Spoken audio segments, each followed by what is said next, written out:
Halo, halo, hai. Ketemu lagi di podcast perdana Jumat Talks PMK FEB Undip semester ini. Hari ini barengan sama aku, Michelle dari jurusan Akuntansi Angkatan 2020, kita bakalan sharing-sharing nih tentang tema yang keren banget, barengan juga sama satu narasumber yang gak kalah kerennya juga nih. Selanjutnya nih, boleh kita langsung aja lah ya kenalan sama narasumber kita kali ini.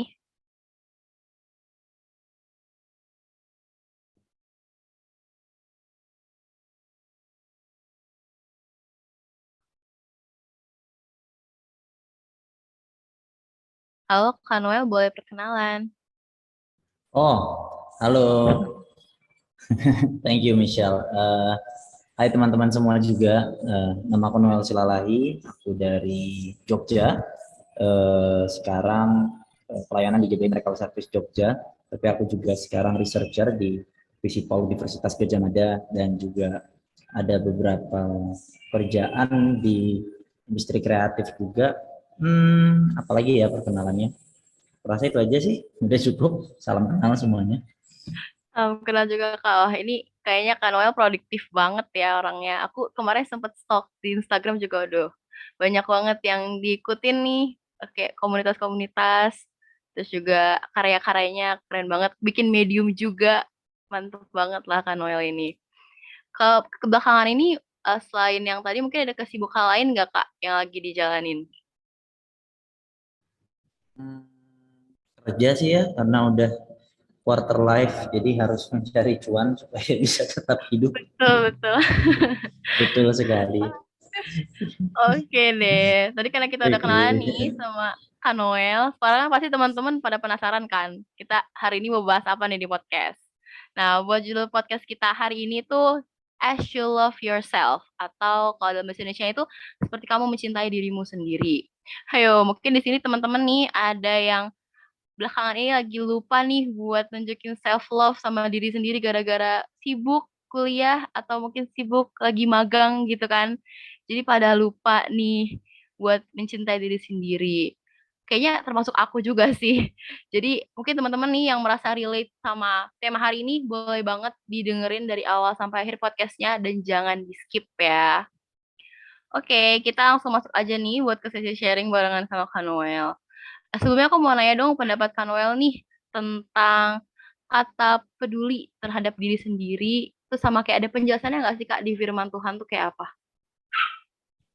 Oke, kalau yang lagi ngetrend sekarang itu kan istilahnya self love ya. Paling yang biasa sering digunakan itu ayat Alkitab adalah ketika Tuhan Yesus mau merangkum tentang 10 perintah Allah itu, kasihanilah kasihilah Tuhan Allahmu dengan segenap hatimu dan juga kasihilah sesamamu manusia seperti kamu mengasihi diri kamu sendiri. Nah, yang perlu aku luruskan juga sebenarnya kita tuh nggak bisa cuman mengambil satu bagian tertentu doang. Contohnya yang cuman bilang, oh Tuhan suruh kita self love nih, kalau kita terjemahkan secara ekstrim. Tapi sebenarnya kalau konteks aslinya pada waktu itu adalah orang-orang tuh sebenarnya nggak perlu disuruh untuk bisa mengasihi dirinya sendiri. Dan bahkan at some point itu tuh kalimatnya yang cukup negatif sebenarnya. Kayak dibilang, come on lah, kalian ini kan sayang sama diri kalian sendiri. Kalian ini kan pasti memperhatikan diri kalian tuh maunya digimanain, di-treat kayak gimanain, dan lakukanlah itu kepada orang lain gitu loh. Nah, jadi ayat ini sebenarnya juga bisa mengajar kita, menghajar kita untuk kita tuh memberikan kasih kepada orang lain sebagaimana kita mau diperlakukan sama orang. Tapi satu juga kita bisa belajar kalau kita tuh harus bisa dengan betul mengasihi diri kita sendiri dulu. Baru nanti kita bisa mengasihi orang lain juga dengan tepat. Nah, nanti masuknya akan ke gambar diri, masuknya juga akan ke bagaimana kita hati bapaknya dipulihkan, bagaimana kita melihat diri kita di dalam Tuhan, tujuan hidup dan segala macam. Jadi seperti itu.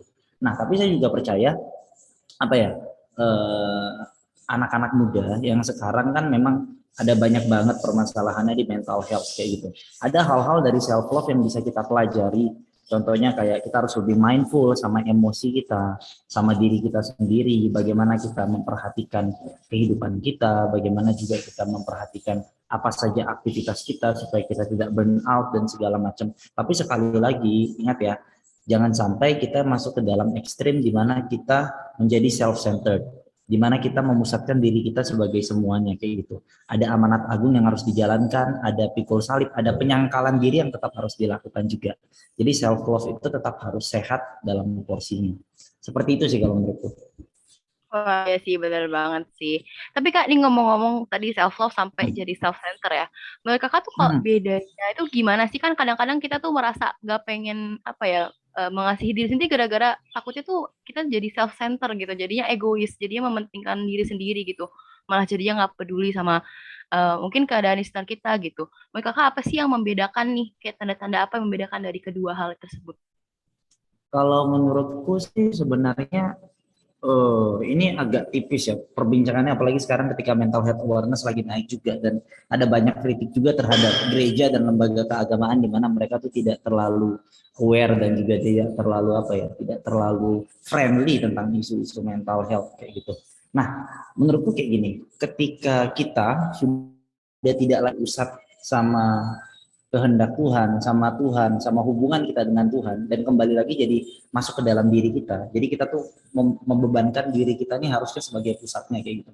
Jadi segala sesuatu indikatornya tuh lebih ke perasaan kita, lebih ke kita nih mau nggak sih, kita nih dipuaskan, kita nih disenangkan nggak sih, kita nih di apa ini namanya, disanjung nggak sih, emosi kita tuh terpenuhi nggak sih. Nah semua tuh segala sesuatunya kalau pusatnya jadi ke sana dan kita tidak lagi mementingkan sebenarnya Tuhan nih maunya apa sih, sebenarnya nih ini kehendak Tuhan atau bukan, sebenarnya dengan aku bisa mengerjakan kehendak Tuhan atau tidak, atau jangan-jangan aku malah melalaikan kewajibanku kayak gitu. Nah kalau itu indikator itu tuh udah kita buang semua demi quote and quote self love kepada diri kita, nah berarti kita tuh sudah jadi self centered. Ya jadi ketika kita menempatkan diri kita tuh sebagai pusatnya, bukan Tuhan sebagai pusatnya.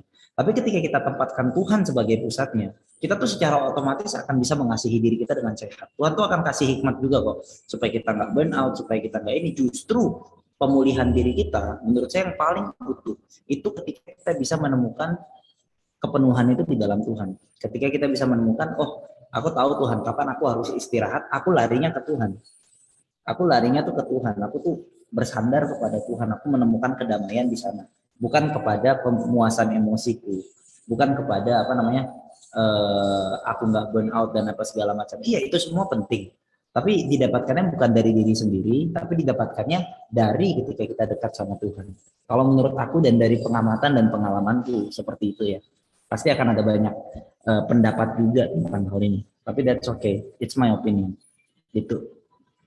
Nah, tapi Kak, gini nih, kita kan hidup sekarang di environment tuh banyak banget orang-orang yang punya ambisi buat kelihatan tuh baik di depan orang, buat Hmm, kelihatan itu hmm, sempurna gitu kan sama hmm, orang lain. Jadi kadang-kadang pasti banyak yang overthinking gitu sama, aduh ini gimana sih pendapat orang lain sama aku hari ini tuh gimana ya, atau menurut mereka tuh aku gimana gitu.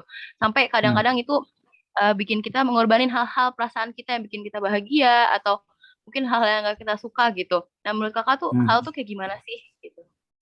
Nah itu juga sama gitu loh. Ini instead of diri dia jadi center, people di sekitarnya yang jadi center. Jadi dia people pleaser banget ketika dia jadi people pleaser. Dan sekali lagi sih, aku percaya kayak gini. Ketika Tuhan itu memberikan kita perintah, ketika Tuhan itu memberikan kita amanat dan juga dia mempercayakan kepada kita banyak hal, terlihat baik itu sebenarnya kalian lebih pengen dilihat orang, atau you know that you make it right with God deep down inside. Kalau bebanmu lebih besar terlihat baik di depan orang, nah itu tentu kamu akan burn out. Siapa sih yang bisa muasin semua orang? Siapa yang bisa nyenengin semua orang gitu? Orang paling baik itu Mahatma Gandhi yang udah sebegitunya, walaupun terlepas, oke dia bukan dari kekristenan ya kayak gitu, matinya juga ditembak sama orang. Ada yang nggak suka sama dia, udah sebegitu baiknya Iya, gitu loh. betul. Maksudnya sampai yang apa ya, kayak, maksudnya dia tuh pernah perangnya tuh nggak pakai senjata, tapi dia tuh cuman bilang, kalau misalnya kalian nggak berhenti perang, aku nggak makan nih. Kami akan berhenti perang. Dia udah sampai sakit kayak gitu, sampai dua pemimpin dari kubu ini tuh bilang, udahlah kasihlah dia makan kayak gitu. Dan tidak makan belum ya. Dia tuh tetap tidak akan makan supaya perang itu tuh bisa berakhir. Itu kan baik banget kan, siapa orang berani kayak gitu, dan ujung-ujungnya tetap ada yang hate dia kayak gitu. Dan Tuhan dan Juru Selamat kita Yesus juga matinya karena ada orang-orang yang nggak suka sama dia juga. Nah jadi kita harus sadar kayak gitu. Kita harus sadar the nature of human being and society sebenarnya. Dan itu didapatkan dari mana? Dari Alkitab sebenarnya. Alkitab tuh satu-satunya pendekatan teologis secara agama yang menjelaskan kepada kita bahwa semua manusia itu pada dasarnya udah buruk. Semua manusia itu telah jatuh dalam dosa, kehilangan kemuliaan Allah karena pemberontakannya. Maka kita ada di dunia yang seperti sekarang ini. Semua tuh pengen menentukan mana yang baik dan mana yang buruk dengan kesendiriannya. Itu kalau misalnya ada perselisihan, ada perang, ada keburukan, saya tidak sedang menggampangkan dan mengecilkan hal ini ya. Tapi jujur saja, dalam dunia yang udah jatuh dalam dosa, that kind of things is predictable. That kind of things tuh udah we see it coming gitu loh. Karena isinya tuh orang-orang yang berdosa. Nah, tapi kamu expect, kamu tuh akan selalu diterima. Kamu tuh akan selalu bisa menyenangkan hati orang. Kamu tuh bisa menunjukkan achievementmu kepada semua orang. Dan kamu berpusatkan, kamu mengandalkan diri kamu yang begitu terbatas, diri kamu yang banyak flow, diri kamu yang mungkin kapasitasnya tuh tidak bisa seideal apa yang kamu pikirkan. Tentu kamu akan sangat frustrasi, tentu kamu akan anxiety, tentu kamu akan overthinking karena kamu menempatkan pusatnya di dalam diri kamu kayak gitu. Nah ini kan online, sama salah satu ilmu psikologi saya juga pernah belajar ya, satu artikel dari mana, padahal ini sekuler ya, tapi ini yang lain sama firman Tuhan. Salah satu kebebasan manusia adalah ketika dia bisa menerima, kalau manusia itu sebenarnya nggak sempurna. Kalau manusia itu sebenarnya punya flow dan semua rencananya itu nggak akan bisa berhasil kayak gitu. Tapi kalau kita overly perfectionist, semuanya tuh harus bagus, bagus, bagus, bagus, bagus, dan ini segala macam. Nah kita akan frustrasi ya gitu.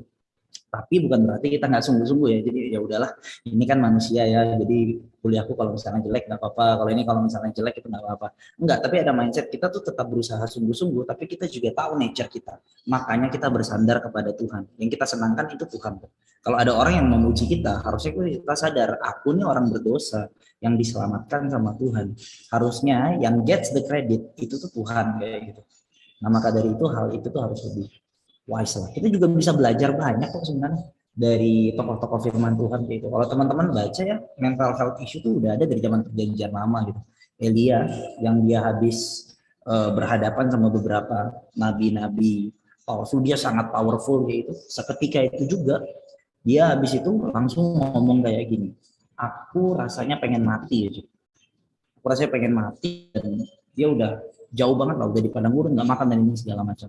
Daud juga sama, kalau teman-teman baca di Mazmur itu kan ratapan banget gitu loh, sampai ada kata-kata yang rasanya seperti sendiku lepas dari tulang-tulangku. Dan rasanya aku ingin mati, aku mengutuki hari ketika aku lahir, itu juga dikatakan sama Ayub. Nah, suicidal thoughts atau misalnya hal-hal yang mereka rasa ingin menyakiti diri, itu tuh sudah terjadi. Tapi mereka meluapkan emosi itu dan mereka menemukan the truth di dalam Tuhan, maka mereka mendapatkan kekuatan. Nah, itu sih menurut. Ya sih benar banget. Emang nggak semua orang bisa menyenangkan hati orang lain sih pada dasarnya juga, maupun dah sesempurna apapun pasti tetap aja sih bakal ada yang orang-orang iri gitu kan.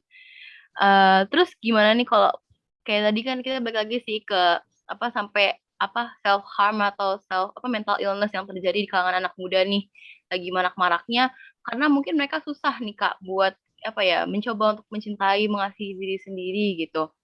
Eh, Menurut Kakak nih apa sih hal-hal yang bisa menyebabkan hal tersebut terjadi, terus gimana ya caranya supaya anak muda ini bisa overcome gitu. Jadi menghindari untuk self harm atau self diagnose mental illness mereka kayak gitu. Hmm. Hmm. Itu tadi self love dengan porsi yang tepat kalau menurutku. Temukan dulu gambar diri kamu di dalam Tuhan dan pulihkan hubungan kamu dengan Tuhan.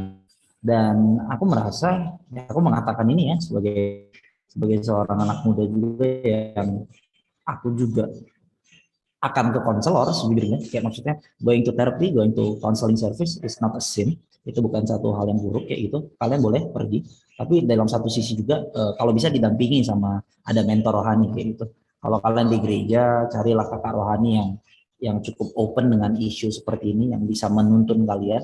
Dan kalau kalian perlu professional help, ada beberapa isu-isu juga yang saya tahu tidak bisa dengan ya beberapa orang. Saya tidak mengecilkan kuasa doa kayak gitu ya, tapi kadang ada orang, oke, ketika dia didoain dia masih ada masalah ini juga. Mungkin unit professional help juga, karena tangan Tuhan juga bisa bekerja melalui terapis, melalui ilmu psikologi, melalui psikiater juga kayak gitu. Tapi ada juga yang bisa langsung sembuh, itu kedokteran Tuhan kayak gitu. Tapi aku percaya juga itu bisa jalan Tuhan, dan kalau kalian perlu kayak gitu, ada beberapa hal yang memang problemnya kadang aku take it to this extreme ya, mental health itu udah memang isunya chemical kalau di kepala. Nah, kamu perlu intervensi kimia di situ, kamu perlu ke psikiater. Tapi kalau ada hal-hal juga dalam psikologi yang mungkin kamu udah suicidal thought, udah cukup parah dan sudah sangat mengganggu kehidupan kamu gitu, sampai kamu misalnya anxiety. Kalau orang anxiety tapi dia masih bisa bekerja, oke nanti kita konseling dibantu teman-temannya. Tapi ini anxiety-nya sampai kuliah nggak bisa, kerja nggak bisa, nggak bisa, bahkan nggak bisa bersosialisasi, unit professional help, unit topangan doa juga Pak ya. Nah itu jadi intinya itu hal-hal kayak gitu bisa dicoba, tapi jangan sendirian, jangan hadapi sendirian. Kamu perlu komunitas yang bisa dukung kamu, teman-teman, carilah kakak rohani, carilah mentor rohani, komunitas rohani yang bisa dampingi kamu through the process. Dan itu dan in mindset dan in heartnya sekali lagi itu cara kamu melihat diri itu diperbaiki. Ikuti dengan firman Tuhan. Bagaimana kamu temukan siapa kamu di dalam firman Tuhan. Jangan sampai kita tuh melihat firman Tuhan tuh cuma sebagai apa ya, buku untuk mengabulkan permintaan kita atau bahkan cara-cara untuk kita bisa mendapatkan berkat dan untuk bisa mendapatkan segala kemuliaan yang ada. Tidak, tapi firman Tuhan itu harus jadi lensa bagaimana kita bisa melihat diri kita dan melihat hubungan kita sama Tuhan.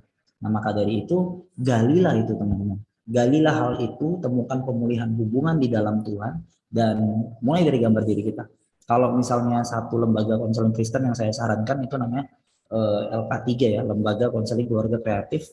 Mereka train profesional, mereka adalah orang-orang juga yang sertifikasinya mereka bagus, mereka dididik secara akademis dan teman-teman bisa konseling anak-anak muda di situ. Bisa cerita dan mereka akan guide sesuai dengan firman Tuhan juga. Tapi itu sih, yang dari awal adalah mindset kita. Mindset kita adalah kita orang berdosa yang sekarang sedang menghadapi masalah. Kita perlu pemulihan dari Tuhan, makanya mindsetnya kita ubah dulu, lalu kita cari komunitas yang bisa mendukung kita secara rohani, dan juga if needed at some extent seek a professional help, seperti itu. Oke. Oh ya, tapi kalau mau soal gampang nih, mungkin kan ada beberapa orang yang malu atau enggak yang nggak bisa kalau ke konselor gitu. Jadi mungkin dia pengennya di rumah nih sendirian, mungkin dari baca Alkitab atau apa, untuk ngelihat gambar dirinya gitu, untuk menumbuhkan juga rasa untuk mengasihi dirinya sendiri melalui hal itu. Kalau dari kakak ada nggak sih cara atau tips and trick apa ya mencapai untuk melihat gambar diri itu secara pribadi gitu? Secara pribadi ya tentu ya go to the Bible first kayak gitu ya. Ya kamu harus tahu kalau kamu diciptakan segambar dan serupa dengan Allah tentunya. Tentunya aku akan nanamin konsep karena ini pertanyaannya pribadi gimana. I'll give you the konsep. Kamu diciptakan segambar dan serupa dengan Allah. Allah mengasihi kamu gitu. Walaupun kamu manusia berdosa, tapi oke, dia bukannya menghilangkan fakta itu, tapi kita memang manusia berdosa, tapi dia semengasihi itu sampai dia rela turun ke dunia. Allah berinkarnasi jadi manusia, menghampiri kita, mati ganti kita. Harusnya kita yang dihukum, tapi dia mati ganti kita. Dan akhirnya dia bangkit memberikan kita kemenangan dan kita dikasih tujuan hidup. Kita dikasih kasih yang sebegitu dalam kayak gitu. Hal ini yang kita tanamkan. Tahu dari mana Tuhan mengasihi aku kayak ini? Kalau kamu punya musuh, kalau kamu punya enemy, kalau kamu punya orang yang ngomongin kamu di close friend-nya dia atau di circle-nya dia, ngapa-ngapain kamu jelek dan segala macam. Jangankan mau melihat dia aja. Rela kayak yang misalnya dia habis dia ngata-ngatain kamu, besoknya dia dapat nilai paling tinggi. Memuji aja mungkin kamu enggan. Mungkin kamu kayak apa sih orang nyebelin banget kayak gitu. Nah, itu kan rasa yang sangat-sangat mungkin bagi kita normal kayak gitu. Kalau ada orang yang jahat ya udah dia memang jahat. Aku tuh nggak suka sama dia kayak gitu. Dia nggak layak terima kasih. Tapi think about this. Alkitab tuh mengatakan kayak gini. Kristus mati untuk kita ketika kita masih berdosa. Alkitab tuh nggak bilang Kristus mati untuk kita ketika kita sudah sempurna. Kristus mati untuk kita ketika kita sudah tiap hari ke gereja. Kristus mati untuk kita ketika kita sudah perfect, sudah tidak ada flawless, sudah body goal, sudah menjalankan semua perintah, sudah tidak pernah salah kayak gitu. Enggak. Roma mengatakan Kristus mati untuk kita ketika kita masih berdosa. Dan berdosa di situ dikatakan ketika kita masih menjadi musuh-musuh Allah. Kita yang memberontak dari Tuhan, kita yang selalu meninggalkan peraturannya, kita yang selalu pengen nentuin apa yang baik dan buruk buat diri kita sendiri, kita yang selalu ngeyel, padahal siapa yang pencipta, siapa yang ciptaan, tapi dia mati buat kita. Dia nggak cuma berbuat baik, dia nggak cuma beliin kita minum, dia serahkan nyawanya, dia tinggalkan kenyamanannya dari surga turun ke dunia, dia mati untuk kita. Sebegitunya kamu berharga di hadapan Tuhan. Sebegitunya kamu penting di hadapan Tuhan. Sebegitunya kamu indah di hadapan Tuhan. Kenapa? Karena dia rela mati buat kamu dan mencurahkan kasih yang menurutku beyond our thoughts, melampaui pikiran kita. Nggak ada kasih yang lebih besar daripada seseorang yang menyerahkan nyawanya kepada seseorang. Itulah secara seorang diri, kamu harus tahu kebenaran itu. Kebenaran Injil itu bacalah itu dari Alkitab. Temukanlah itu, berdoalah itu, Tuhan izinkan aku untuk merasakan kasih-Mu. Karena ketika ada orang yang tulus mengasihi kamu, ada orang yang begitu tulus mengasihi kamu, mindset kamu tuh bisa berubah. Ada pacar kamu yang muji kamu aja rasanya secara psikologis tuh kayak, oh, aku cantik ya, aku dihargai. Atau ada teman kamu aja yang bisa ngebalas story kamu di IG pas kamu lagi selfie di Uniqlo, sorry nggak boleh nyebut merek ya, di konsep store besar ya, itu kamu lagi selfie terus ada yang balas chance banget sih, atau misalnya ganteng banget itu urusan itu secara psikologis kamu aku pengen posting. Apalagi ketika kamu tahu Tuhan tuh mengorbankan nyawanya buat kamu gitu. Itu harusnya nggak cuma secara gambar diri saja, tapi menyeluruh secara ke dalam. Karena kamu nggak akan bisa mengasihi dari diri kamu secara benar kalau kamu nggak terima kasih yang perfect dari Tuhan itu. That's the first thing. Tapi yang kedua, walaupun tadi pertanyaan secara pribadi, aku juga emphasize dan aku juga mendorong buat teman-teman tetap carilah komunitas. Karena disitulah kamu juga perlu suara Tuhan yang disampaikan lewat teman-teman di sekitar kamu, yang bisa support kamu tuh berharga. Itu kadang kita perlu mentor, kadang kita perlu teman-teman yang bisa topang kita kayak itu. Jadi supaya lengkap, pribadi konsepnya dapat. Yang kedua juga carilah komunitas yang kamu bisa bertumbuh di situ. Gitu. Nah, iya. Ini buat teman-teman yang mungkin lagi merasa mohon ditanamkan dalam diri nih ya. Harus banget tahu konsep pertama kalau emang dari awal tuh Tuhan udah cinta sama diri kita gitu. Jadi nggak usah perlu merasa berkecil hati dengar omongan orang lain yang mungkin nggak ngenakin diri gitu ya. Sampai bikin nggak cinta, nggak peduli lagi sama diri sendiri gitu. Oh ya, terus kalau menurut kakak nih ya, sebenarnya tuh dari kapan sih waktu yang tepat gitu kita harus nanemin gitu loh, rasa kepedulian terhadap diri sendiri. Karena kan mungkin dari kecil kita udah ditanamin nih rasa itu sama orang tua atau sama lingkungan, keluarga, tapi semakin kita besar itu kita mungkin semakin lupa untuk ingetin kalau misalnya kita itu harus peduli sama diri sendiri gitu. Nah, menurut kakak ini kapan sih waktu yang tepat untuk kita kembali diingatkan lagi nih untuk kembali peduli sama diri sendiri, mencintai diri sendiri? Apakah emang harus tunggu kita sudah harus berhasil apa atau achieve sesuatu, atau mungkin harus tunggu kita menghadapi suatu masalah kegagalan dulu gitu? Dari lahir sebenarnya. Idealnya sih dari lahir sebenarnya.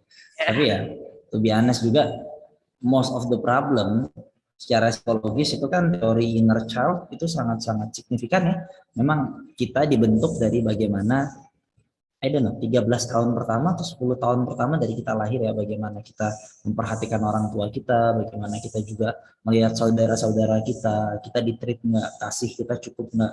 Kadang-kadang juga ada anak laki-laki yang orang tuanya tuh menginginkan anak perempuan, sehingga pas lahir mungkin ada rasa kekecewaan yang didapatkan, jadi treatmentnya berbeda dan dia tumbuh jadi anak yang mungkin berbeda secara confidence dan juga secara rasa diterima. Tapi ada orang juga, ada anak juga yang dari kecil tuh kayak dipuji-puji terus, kayak kamu pintar, kalau salah pun nggak pernah dimarahin kayak gitu. Jadinya pas udah gede tuh rasanya dia ketika baru dibilang, oh aku nggak setuju nih, kayaknya kamu salah, itu dia bisa mengamuk tuh gitu, karena dari kecil dia nggak pernah dimarahin kayak gitu. Nah yang gitu-gitu kan apa ya, kita learn as we grow ya kayak gitu. Kalau menurut saya sih, kapan waktu yang tepat untuk kita, mungkin kalau bahasanya tuh bukan sekedar peduli sama diri kita sendiri ya, tapi kita menemukan the right picture, menemukan kebenaran kayak gitu, dan kita bisa lebih care dengan bagaimana di dalam kita memperhatikan ke dalam, dan hubungan kita dengan Tuhan adalah ketika kamu mendengar ini. Mungkin kalau sekarang yang lagi nggak care, kalau kalian dengar ini sekarang waktu yang tepat. Sebenarnya waktu yang paling tepat tuh kemarin. Waktu yang paling baik tuh kemarin. Sama kalau ditanya, Kak, kapan sih waktu yang tepat aku tuh buat mulai melayani atau mulai Tuhan kayak gitu, aku akan jawab aja kemarin sebenarnya. Waktu yang paling tepat tuh kemarin. Tapi waktu yang tepat kedua sekarang. Jadi biar nggak terlambat banget ya sekarang lah teman-teman. Dari kapanpun kalian terusik, dari kapanpun kalian merasa kalian harus mengubah cara hidup kalian karena kalian udah terlalu terpuruk ya. Bisa aja ini sekarang suara Roh Kudus yang lagi ngomong sama kalian. Bisa aja sekarang ini adalah jamahan tangan Tuhan yang sedang bilang, ayo, there's something need to change from your life dan berubahlah sekarang. Carilah aku sekarang kata Tuhan. Nah, dari situlah kalian bisa menemukan. Jadi jangan tunggu waktunya teman-teman, karena apa ya, masa depan kita kan ditentukan juga bagaimana kita bertindak sekarang. Gitu. Kalau kalian merasa there's a lot of problem today, apakah kalian yakin kalian mau memupuk masa depan kalian dengan pola hidup yang seperti sekarang ini? Apakah yakin seperti itu? Ya tidak. Kalau tidak ya berubah mulai dari sekarang. Gitu. Nah, betul banget. Ini buat teman-teman yang mungkin hari ini lagi merasa down, mungkin habis dengar podcast ini mulai lagi berdoa, mulai lagi. Ayo kita sama-sama kembalikan rasa percaya diri, kembalikan rasa peduli buat diri sendiri ya, supaya masa depan kita nanti bisa punya confidence, bisa punya rasa peduli sama diri sendiri yang lebih bagus lagi gitu. Mungkin nih aku mau tanya sama kakak nih, ada nggak sih pengalaman pribadi nih kakak sadar nih kalau dari apa ya, gak confidence terus gak apa yang benci sama diri sendiri mungkin sampai akhirnya overcome with it gitu. Jadi akhirnya kembali lagi gitu untuk sayang, untuk self love gitu sama diri sendiri. Kalau menurutku, kalau aku kebalikannya, aku salah satu orang yang memang dari kecil itu selalu mendapatkan apresiasi dan pujian juga, dan maksudnya karena aku anak satu-satunya, orang tua aku juga lama baru dapat aku, dan aku merasa aku bisa melakukan banyak hal dengan baik kayak gitu. Kayak dari kecil aku bisa lakukan ini, I play music, I do stuff, I join organization in school, dan sometimes my grades are good juga, jadi aku terbiasa dengan itu. Tapi hal kayak gitu juga bukan berarti aku orang yang lebih baik ya kayak gitu. Itu malah menimbulkan satu keburukan di dalam diriku gitu. Karena aku ketika aku gagal sekali aja aku langsung merasa kacau. Bahkan aku nggak bisa menerima kalau aku salah dan aku gagal. What kind of man is that, kan kayak gitu kan, kayak itu aku akan jadi teman yang paling menyebalkan teman-teman mungkin kalau misalnya aku tidak menyadari hal itu dalam terjadi ketika aku berorganisasi, berhubungan sama orang-orang, dan aku merasa apa ya, kenapa diri aku jadi kayak gini gitu. Aku ngerasain kejatuhan yang cukup cukup buruk. Aku merasakan diriku kayak, oh kenapa rasaku tuh modelnya tuh jadinya nggak ada semangat lagi, kayak aku mempertanyakan semuanya dan hasilnya bisa emosi yang tidak stabil kayak gitu. Dan akhirnya disitulah aku kembali Injil tuh, kembali kepada kebenaran firman Tuhan, kesadaran kalau sebenarnya aku ini manusia berdosa. Kalau ini aku manusia berdosa yang perlu Tuhan, aku ini bukan orang yang sempurna, dan aku nggak bisa mengandalkan kekuatanku bahkan untuk mengasihi diriku sendiri gitu loh. Aku perlu cara yang benar daripada Tuhan. Nah, Tuhan tuh membawa kesadaran kalau kamu nggak sempurna, kamu punya flow-nya, kamu tetap perlu orang lain untuk mengkoreksi kamu, tapi di satu sisi juga aku mengasihi kamu sebegitu dalam. Makanya kita tuh harus jadi orang yang rendah hati. Aku tuh diajak untuk jadi orang yang rendah hati, untuk lagi mau menerima masukan, mengelola emosiku dan segala macam, dan stuff like that, yang membuatku berubah. Kalau pesanku buat teman-teman adalah, aku nggak tahu, mungkin ada yang kayak aku, mungkin ada ekstrim kebalikannya, teman-teman nggak pernah diterima pas kecil. Kalau yang seperti itu, eh, dapatkanlah penerimaan itu dari kebenaran kalau Tuhan mengasihi kamu kayak gitu.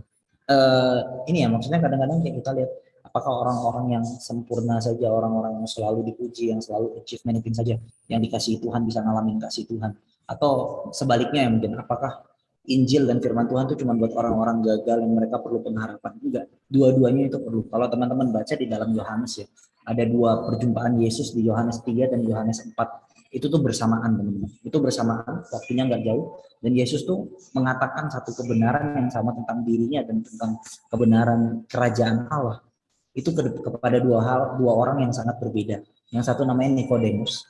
Nikodemus ini orang yang sangat terpandang, terpuji, status sosialnya tinggi, dia kaya banget, dia punya pengaruh, politiknya juga bagus, dan dia waktu itu datang ke Yesus, dan mungkin dengan kecongkakan gitu ya, dia langsung datang menanyakan ilmunya, Tuhan apa yang harus aku dapatkan supaya aku memperoleh kerajaan surga. Dan pada saat itu Yesus tuh langsung bilang, kalau kamu nggak lahir kembali, kamu tuh nggak akan bisa dapat kerajaan surga. Itu tegas, nggak ada komprominya. Yesus tuh langsung mematahkan semua kencongkakannya dan semua kesombongan dia, dan dia ngomong truth kayak gitu untuk mengatakan semua ini yang kamu punya, kalau kamu berpegang sama kemampuan diri kamu dan kemegahan diri kamu, itu semua nanti akan percuma kayak gitu. You need the real truth.